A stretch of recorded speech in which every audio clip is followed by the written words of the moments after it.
Hey guys, Doublelift here. I have some news for you all. I'm retiring. For real this time. This is just a decision that I'm never gonna walk back from, like this is final.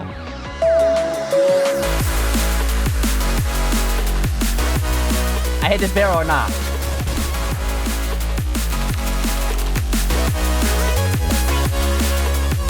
This is the coffee grinder!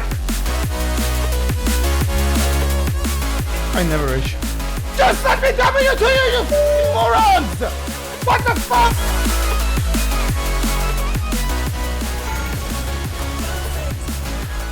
Oh dude, there's no way.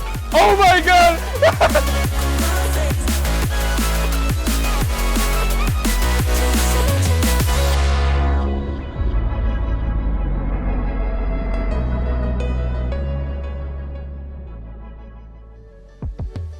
Hey guys, that was the announcement video for Near Airport, and yeah, we will be joining the NACL with the ultimate goal of making it into the LTA.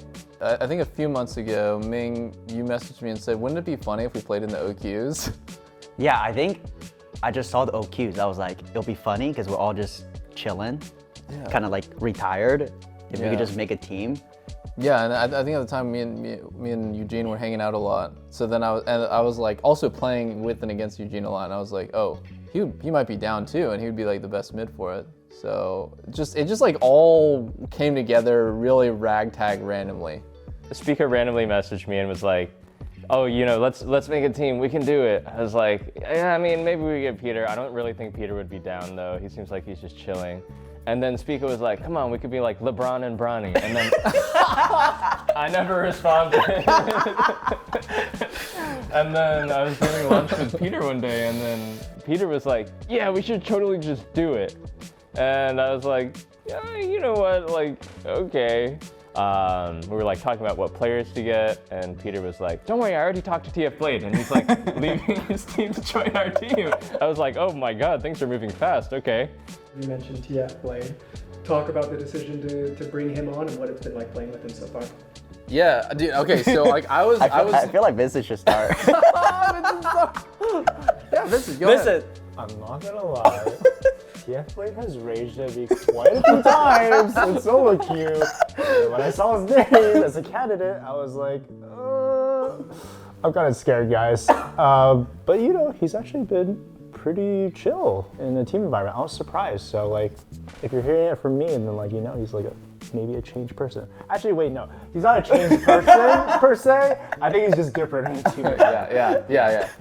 No, I think he totally loses his mind in solo queue, which I can sympathize with partially. Like, I've lost my mind many times, and if I wasn't streaming, it might have been more outrageous. But in a team environment, TF Blade's, I think he's mature, he's receptive to feedback, and he's playing really well. I think he's playing great, and also he's really chill. So I play top lane for the past 8 years, and now for the first time, finally, I'm looking at the pro scene. It'll be something fun, right? Like, it's like content, but I'm looking at it more in a serious, maybe even competitive way. But yeah, I'm excited to see how it all goes out and turns. You know, it's funny because like I think everyone that has known me always says like, why don't you show like this side of yourself? Why are you always? Because like I ask myself this question too. Because every single day, like normally in solo queue, I wake up with this mindset that okay, main goal today is not the rank. It's just like not getting mad. And then the first game happens and it's just here we go again. I mean, I don't blame anyone that has seen me as that way because it has been completely my fault for showing that side of me only and not actually showing like any fun of it. But in an environment where everyone puts effort, I feel like it's impossible to actually get angry, right? It's just like, all right, we're all trying our best. That's all anyone can ask for. I'm trying to like improve that for solo queue as well. Obviously, as the day goes, it has been much better recently, but I still got work to do in terms of becoming that tilt-proof player. Will you guys actually play in NACL since it will take more work? Okay, that is actually the biggest question that we're having that we need to figure out. It was not gonna. Okay, so I'll tell you, like, this is basically what happened. So right as soon as Eugene got off of his vacation, we had not scrimmed with him yet, but I wanted to talk to everyone about like things are not going great in terms of our practice. But not only that, like I don't know if we can just keep scrimming 2 days a week and actually get any better. I basically, my mentality was like, we suck, so maybe we're gonna have to scrim more, and that's gonna require more time commitment that I'm not sure everyone can do, right? Because we all have our own stream schedules, and we have like our own sponsors, and we also have our own personal lives, and Vincent's a student and has school. So I talked to everybody, and the gist I got from everybody is like, if we scrim 4 days a week, which is what I think is like kind of like normal, people kind of just can't do it. They just can't make it work with their schedules. No one was able to like commit to 4 days a week of scrimming. And then I was thinking, if we scrim 2 days a week, maybe that's like not enough to be competitive. So like, why would we come in and half-ass it and be like Ruddy Sack, where we just get made fun of at the end of the year for just like not even trying, right? Like, I don't want to do something and just half-ass it, and then everyone just looks at us and it's like, why are these guys even doing it if they're not going to go all in? And I think I was wrong that like 2 days a week of scrims plus like the rest of the week playing like solo queue and our matches is like not enough. So we're gonna give it a try, and we're gonna give it our best effort with the, you know, kind of like limitations we have, and yeah, we're gonna go for it. Okay, so like before OQs, I just have to say, the 2 weeks of scrims without Eugene leading up to the OQ Oh my God, those were like. I think we won 10% of our games, like actually. Throwing Jensen under the bus. Nothing against Jet. I was underperforming. You were underperforming. We were all underperforming. We're all underperforming as a team. And yeah, so coming into that week of OQ where we had like a couple days of scrims in OQ, I was at an all-time low in confidence. I'm not gonna lie. After our scrim days, Peter would just messaging me like, "You want ready for a therapy session?" So we just like talk to the teams and stuff like that. It was like, I mean, it was kind of stressful, just because everything's like also public. So it's like, you don't want to, you know, look bad in front of people, right? Yeah. And you still want to try really hard. So I think it was a lot of pressure for both me and Peter. And then, I mean, once Eugene comes back, and Vincent, of course, you know, once we got our full roster, I feel like we start to develop more synergy, right? Just because we're actually playing together more consistently. Yeah. And things just got better, so. What if it was just like our scrims got easier and we're not? No, we got better. No, we got better. We got better. We're the best now. Yeah, I mean, I got back. I had an excellent vacation. I'm so glad. The team so seemed like glad. they were in dire straits. Peter was like, "Hey, you know, I need to update you on the team. You know, things haven't been going so well." And I was like, "Oh wow, I didn't know it was that bad." But like, you know, we'll play and see what happens. Or we played a few blocks leading up to the actual official matches, and yeah, I mean, I felt pretty good after those games that we would make it through OQs, and OQs went swimmingly. Honestly, even playing the OQ, I still get nervous. I don't know about you guys. Like, I got butterflies. I get the jitter, you know? Yeah, no, I got it. Like when I load into the rift, my hand's shaking a little bit. Yeah, no, honestly, I am. I kind of miss that feeling, Yeah. like a little bit. Well, you didn't get that? You don't. When you loaded, I you was get butterflies? stone cold. No, I actually did it a little bit. Yeah. Oh, I was completely chill. I felt like I was just playing solo queue. Oh, wow. No way. Yeah. Wait, you say you're doing meditations? Dude, wait, you said you were in the backyard pacing back and forth. Yeah, what are you talking I about? go out and I get in the fucking zone, man. But like, but you're not so in nervous. the moment, I'm like chill. So you know? that's how you're taming the beast, man. Oh, you let the I'm beast out feeling the early. beast. The beast is flowing through me. You're trying to He already suppress tamed it. Yeah, okay. What was the question? This is your like third or is this like is fourth my- retirement? This is your fourth My time third coming back. unretirement into new retirement later. What does it feel like? I mean, bro, I don't. You've done this like 3 times. Does it feel any different than the second or first? No, it feels very different than the second and the first time. I don't know. Like this is like uncharted territory, right? Like this is like I know like Los Ratones is gonna be like the analog for our team. No Flame, I just don't have enough time. I don't really follow the team, so I don't really know what's going on with them. But I feel like it's really new for me because we're streaming everything. So it's like it's not quite as serious as competition, and we're not putting in as much sort of like practice time as like a true professional team would. Yeah, I mean the result matters, so we all care a lot. We're all really competitive. Like I think like everyone on the team hates losing. More than anything else, like we do not want to lose. So I think like our competitive side is always going to come out.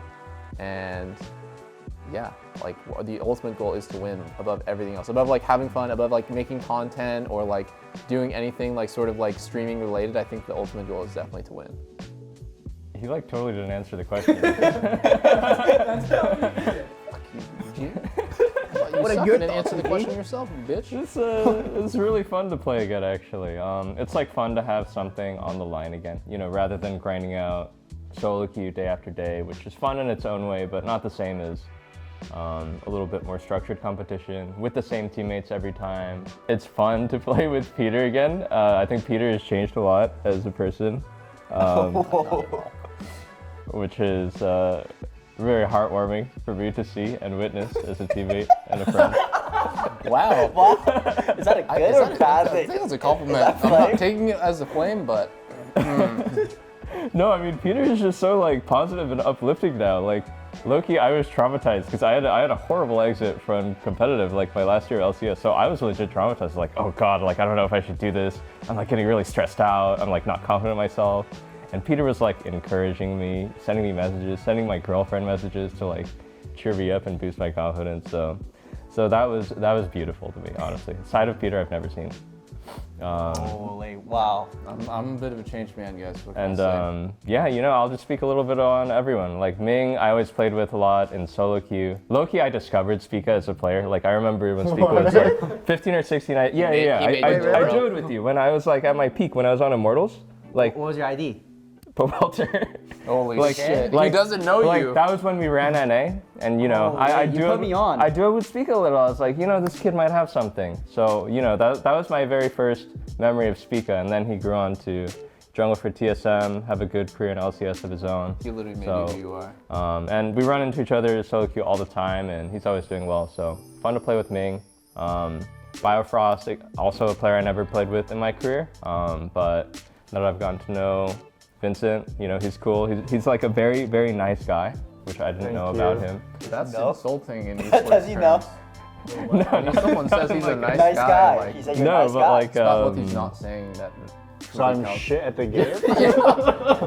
He's a nice guy, bro. Hey, what about Blade? And Blade was like kind of the wild card for me. Like honestly, like Vincent, I was a little hesitant because of his reputation and behavior in solo queue. So you know, I was hesitant, but Peter said, "Trust me on this. Like he'll be good in the team environment." And honestly, he's just really impressed me. Like not even with his attitude, which has been great and constructive and willing to listen to feedback and all that, but he has like a lot of game knowledge that I didn't know about, like that I didn't expect because he has just kind of played solo queue for a really long time. But I was really impressed with his knowledge of macro and game knowledge overall.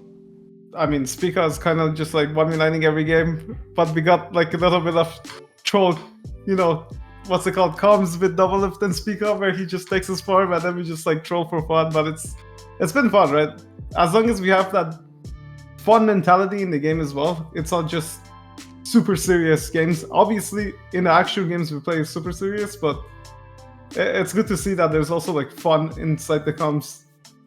But yeah, though, I mean, everyone overall just very chill, very nice to play with. It's kind of weird because when I played in NACL before, I was in school, and then now I'm in school again, and I'm playing in like the challenger scene. So it's like, but that was like 10 years ago. So it's crazy. Yeah. Wait, that's crazy. Yeah, like, I actually, dude, I literally handpicked you out from solo queue. I mean, I told the story a million times. Your name was SKT Frost. yeah, I was a fanboy, and He was SKT Frost on the solo queue ladder, and I was like, dude, this guy's like pretty good. Guy. Yeah, no, it was him. I picked him for you TSM. remember my name? Yeah, that was a long time ago. Eugene? No. Have you ever played in NACL, Peter? No, I've actually never played. There were times where like I might have needed to sub in for like our team's academy AD carry, but then they like, I don't know, something always miraculously happened where I didn't have to play. So I haven't played a single NACL game. I'm basically a rookie. He's Oh my a rookie. God. I've played in NACL. Ming has played it. Yeah. Has Eugene played? Sorry, I'm interrupting your interview because you don't remember. You told Steve, no way I'm playing Academy. You're taking me off the team. Really? Yes. That's crazy. I guess I thought playing at NACL was I'm beneath me. interrupting the interview real quick because when you got were you switching spots with Tactical? Because Tactical is Academy. Oh, dude, yeah, And no, then I'm not Steve playing was like, okay, NACL. well, you can play Academy instead this week. And you said, Yeah. just kick me off the team. Yeah. And No, so you actually, said, yeah. I'm never playing Academy, take me off. And they got show you or something. Oh, they did shore you. Shore Yeah. you. No, they did. Sorry, interview can resume. Yeah, no, you know, okay, so a voice in my head just told me, apparently, I was really against playing it, but people can change. That was then, and this is now. Wow, so much character growth. Yeah. I'm pretty excited to play against. I think there's some stronger teams in NACL. I think Maryville is strong, Dragonsteel, Maryville, and that's cool because that's like also, it's backed by like a writer I really like. I know that the Luminosity, I believe, is a lot of ex-Shopify from the previous year, so that's pretty much a team that was LCS caliber, so I don't think our competition is going to be easy by any means, and you know, I think it should be challenging because I don't think any of us want to take it mega serious, grinding hardcore like we did back in our pro days, but I think we can still put up a good fight and possibly even win. Wow, that Possibly. That sounded way less like confident than I wanted We might, Yeah, we might even look into a win. This is like we're going to Worlds. You know, we're gonna try our best and maybe. Yeah, we'll put up a fight, maybe. Well, I mean, I let's don't want to switch say teams. like these kids are gonna be fucking easy because like that's not really Jesus. true, but like you know, like we'll see what happens, right? Bro, one of the top teams, Insanity's team, I don't even know their fucking name. I think it might be Luminosity. Luminosity. Yeah. That guy plays like 20 hours of Marvel Rivals every day. I mean, there's no gonna way expose we're him like losing that? to those guys. Dude, he's literally in Lena's Discord. I see him every day. I mean, we hang out, so it's all good. We're gonna be streaming pretty much all of our scrims as much as we possibly can and trying to make content that I think people actually want to see. Like, to be honest, when I watch LTA content nowadays, it just, in my opinion, it's not what people really want to see, right? Like, it's not funny, or it's just like not really like with the times. It just feels kind of like stale. So I think like we can provide, like, we're all content creators already, so we're always looking for something that'll be like fun, like having an edge on in terms of like content over our competitors and stuff. So I just think we can make like good, really fun stuff and also just like build a fun community. I think like one thing Los Ratones does really well is like their fans and that like Cadrill's entire community. It really feels like a community. Like they all support each other and like it just feels like really interconnected. So I really like that. I mean, you know, I've asked my stream multiple times whether they've enjoyed, you know, our scrims, and I feel like pretty much all the response I got was like very positive. You know, people saying that they really enjoy watching us scrim. They've actually learned something. You know, there's people out there that actually want to get better at the game, right? And that's like a different perspective because you never really get insights to how like pro teams get better, how they communicate. So I feel like that's something that's very different and cool to fans because most of the time they're just watching the game. And I feel like getting the behind the scenes of how a team improves or like they struggle, I feel like is really important. So, you know, I just want to, you know, thank everyone who has watched us so far. And I just hope anyone who will watch us will enjoy, you know, what we offer.